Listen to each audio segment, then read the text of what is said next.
ஏண்ட உம்மம்மா உயிரோடு இருக்கும் வரைக்கும், கிராண்ட் மதர் அவங்க மரணிக்கும் வரைக்கும் ஒரு துவாவை அடிக்கடி கேட்பாங்க.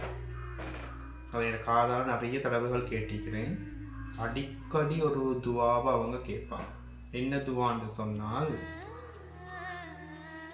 கடைசி வரைக்கும் கால் கை பிளத்தோட, கால் கை உஜாரோட, உஜார்னு சொல்கிறது அவங்களோட பேச்சுவார்த்தையில், கால் கை நல்ல ஆரோக்கியத்தோட உயிர் பிரியணும். யாரெல்லாம் கடைசி வரைக்கும் கால் கை பிளத்தோட, என்னோட உமாமா கேட்குற ஸ்டைலே நான் சொல்கிறேன். இந்த கிராண்ட் மதர், இறைவா கடைசி வரைக்கும் கால் கை பிளத்தோட, கால் கை உஜாரோட உயிர் பிரியணும்னு கேட்பாங்க. அப்போ அந்த நேரம் எதுக்காக இந்த துவாவை இப்படி கேட்குறாங்கன்னு சொல்லி நான் யோசிச்சிக்கிறேன். பெருசாக அதை பற்றின விளக்கம் இல்லை. நான் அப்போ தான் படிக்கிற காலம். கவுன்சிலிங் ஃபீல்டில் வந்ததுக்கு பிறகு, சைக்காலஜி ஃபீல்டில் வந்ததுக்கு பிறகு அந்த துவா எவ்வளோ ஒரு மகத்துவமானதுன்றதை நான் விளங்கி கொண்டேன். ஏன்னு சொன்னால், அவங்க பாருங்க, எங்களோட உம்மம்மா அந்த துவாவை அடிக்கடி கேட்டுக்கொண்டே இருப்பாங்க. சரி, இதை நான் அந்த நேரமும் நிறைய முதியவர்கள்ட்ட இந்த துவா கேட்குறத கேட்டிக்கிறேன். நிறைய முதியவர்கள் இந்த துவாவை கேட்பாங்க.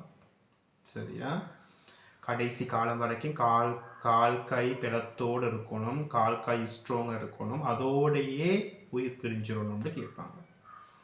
எவ்வளோ பெரிய ஒரு தத்துவம், வாழ்க்கை தத்துவம் அந்த துவால் அடங்கிக்குதுன்னு சொன்னால், உங்களோட உடல் ஆரோக்கியம் இல்லாமல் போயிட்டா, நீங்கள் பெட்டோடு ஆகிட்டால், கட்டிலோடு ஆகிட்டா, ஆக முக்கியம் உங்களோட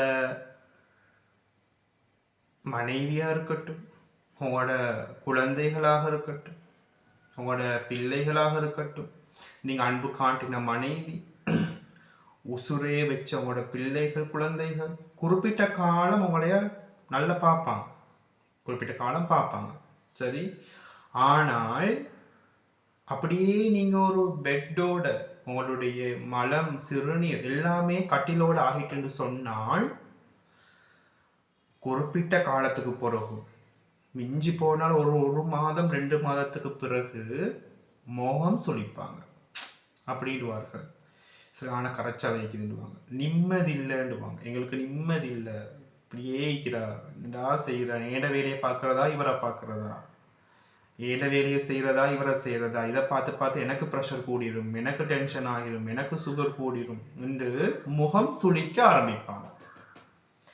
அதே நீங்கள் உடலில் ஆரோக்கியமாக சக்தியாக இருக்கும் வரைக்கும் உங்களோட பாசமாக பேசி கதைச்சி எல்லாம் அவங்களோட இருந்து ஜொலியாக இருந்த உங்களுடைய மனைவி, உங்களுடைய குழந்தைகள் யாராக இருக்கட்டும், மனைவி, குழந்தைகள், சகோதரர்கள் யாராக இருக்கட்டும், இவர்கள் இன்னொரு முகத்தை நீங்கள் பார்ப்பீங்க. நீங்கள் கட்டிலோட, பெட்டோட, உங்களுடைய சிறுநீர் மலம் ஆகும் பொழுது அவங்களோட இன்னொரு முகம் பார்ப்பீங்க. இதை நான் அதிகமாக கவுன்சிலிங்கில், முதியோர் இல்லங்கள் மற்றும் ஹாஸ்பிட்டல்கள் போயிட்டு இன்னும் சில இடங்களுக்கு போகிற நேரத்துகளில் சிலர்கள் எனக்கு காதில் கேட்டு அவங்க சொல்கிறது, இவ்வளோ காலம் இப்படியே இருக்கிறார், மௌத்தா போகிறாரும் இல்லையேன்னு சொல்லியிருக்கிறாங்க. மௌத்தா போகிறாரும் இல்லை, எங்களுக்கும் கரைச்சலே அப்படின்ட்டுவாங்க, நீங்கள் எங்களுக்கும் புள்ள குட்டிக்குது அப்படின்னு சொல்லுவாங்க. அப்போ அதனால தான் இந்த நிலைமை வந்துடப்படாதுன்றதுக்காகத்தான் ஏண்ட உம்மம்மா அடிக்கடி அந்த துவாவை கேட்டுக்கிறா. எவ்வளோ பெரிய ஒரு துவான்னு பாருங்க. கால் கை உஜாரோட, கால் கை பழத்தோட, இறைவா என்னுடைய உயிரை எடுத்து விடு கேட்டிருக்கிறாங்க. இதை நான் உங்களுக்கும் சொல்றேன், அந்த துவாவை அதிகம் கேளுங்க. துவாவை மட்டும் கேட்டுட்டு ஈக்கவானம், அதுக்காக வேண்டி நன்மைகளை செய்யுங்க, சதக்காகளை செய்யுங்க, உலகத்துல வாழும் வரைக்கும் அடுத்தவங்களுக்கு நன்மைகளை செய்யுங்க. அந்த நன்மைகள் உங்களையே நிச்சயமாக அந்த துவாவை ஏற்றுக்கொள்ள வைக்கும். ஆகப்பெரிய நன்மையிலே எங்களோட உமாமாட்ட நான் கண்ட ஒரு நன்மை என்னன்னு சொன்னால் அதிகமாக சாப்பாடு கொடுப்பாங்க. யார் வந்தாலும் யார் போனாலுமோ அதிகமாக சாப்பாடு கொடுப்பாங்க. வந்து உட்கார்ந்த உடனே டீ ஊற்றுங்கன்னு சொல்லுவாங்க. உணவு உணவு வழங்குற தன்மை அவங்கள்ட்ட அதிகமாகவே இருந்தது. அதனாலவே என்னவோ அவருடைய துவா அல்ல அங்கீகரித்தான். அவங்க மௌத்தாகிற நேரம், அவங்க மரணிக்கிற நேரம் அவங்களுக்கு 83 வயது இருக்கும்.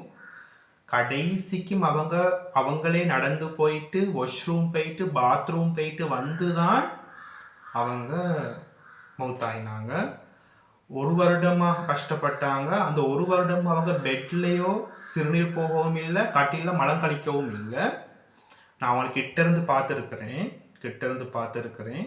அவங்கள கையை பிடிச்சி கொண்டு போவேன், பாத்ரூம் போயிட்டு தான் வருவாங்க. கடைசியாக பாத்ரூம் போயிட்டு வந்து தான் அவங்களுடைய கட்டில் இருக்கிற நேரம் தான் அவங்களோட உயிர் பிரிந்தது. அல்லது துவாவை ஏற்றுக்கொண்டான். ஆக முக்கியம் அன்பானவர்களே, உடல் ஆரோக்கியம் நீக்கும் வரைக்கும் தான் எல்லா அன்பும் பாசம். சரி, உங்களோட உடல் ஆரோக்கியம் உடஞ்சிச்சின்னு சொன்னா அதோட உங்களோட மேல வெறுப்பத்தான் காட்ட ஸ்டார்ட் பண்ணுவாங்க. நீங்க எவ்வளவு பாசம் காட்டினவங்களும் இந்த உலகத்துல நியதி. சரி, அதனால அடிக்கடி துவா கேளுங்க. உலகத்துல வாழும் வரைக்கும் உங்களோட ஆரோக்கியத்துல கவனம் செலுத்துங்க. உங்களோட ஆரோக்கியம் வெரி வெரி இம்பார்ட்டன்ட். நீங்க ஆரோக்கியமாக இருக்கணும், அது வெரி வெரி இம்பார்ட்டன்ட். அடிக்கடி பிளட் செக் பண்ணிக்கொள்ளுங்க, கொலஸ்ட்ரால் செக் பண்ணிக்கொள்ளுங்க, ஆரோக்கியமான சாப்பாடு எடுத்துக்கொள்ளுங்க, எக்ஸசைஸ் பண்ணுங்க, தியானங்கள் பண்ணுங்க. சரி, இதனால உங்களுடைய உடல் ஆரோக்கியமாக இருக்கும். எப்பயுமே நல்ல சிந்தனையோடு இருங்க. அது வெரி வெரி இம்பார்ட்டன்ட். நல்ல சிந்தனையோடு இருங்க. அடுத்தவனை கெடுக்கணும், அடுத்தவனை மேல பொறாமப்படணும், அடுத்தவனை அழிக்கணும்ன்ற அந்த சிந்தனையே உங்களோட உடல்ல பழையினத்தை உண்டு பண்ணும். இப்படி சிந்திக்கிறவங்க பாருங்க மிச்ச காலம் உஜாரிக்க மாட்டாங்க. அதே நேரம் நல்ல சிந்தனையோடு இருங்க. அடுத்தவன் நல்லா இருக்கட்டும், அவங்களோட பிள்ளைகள் நல்லா இருக்கட்டும், நல்ல எண்ணத்தோடு இருங்க. உங்களோட உடல் ஆரோக்கியமா இருக்கும், உங்களோட ப்ரெஷர் நல்லா இருக்கும். சரி, முக்கியமாக திருப்பின்னு சொல்றேன், உடல் ஆரோக்கியத்துக்காக வேண்டி அதிகமாக துவா செய்து கொள்ளுங்க. குழந்தைகளும் பிள்ளைகளும் உங்களோட உம்மா பாப்பாக்கு துவா செய்யற நேரம், யா அல்லாஹ் இறைவா, எனது தாய் தந்தையர் கடைசி வரைக்கும் உடல் ஆரோக்கியத்தோட நல்ல ஆரோக்கியமான முறையில் இருக்கணும் அப்படின்னு துவா கேட்டுக்கொள்ளுங்க. ஓகே, மீண்டும் சந்திப்போம்.